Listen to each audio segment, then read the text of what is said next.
आज कृष्णानगर येथे लहान मुलांना रेनकोट आणि चॉकलेट तसेच चिप्स आणि विविध शाळेच्या उपयोगी वस्तूंचं वाटप होणार आहे।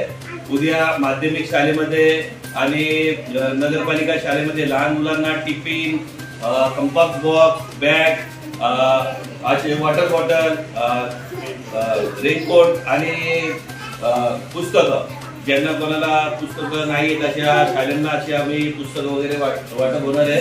आज सिद्धांत शेलार यांचा वाढदिवस आहे, ते त्यांना आपण सर्वांनी शुभेच्छा द्यायच्या का येणाऱ्या निवडणुकीत ते नगरसेवक नाही तर नगराध्यक्ष व्हावे अशा आमच्या कृष्णानगरकरांना शुभेच्छा.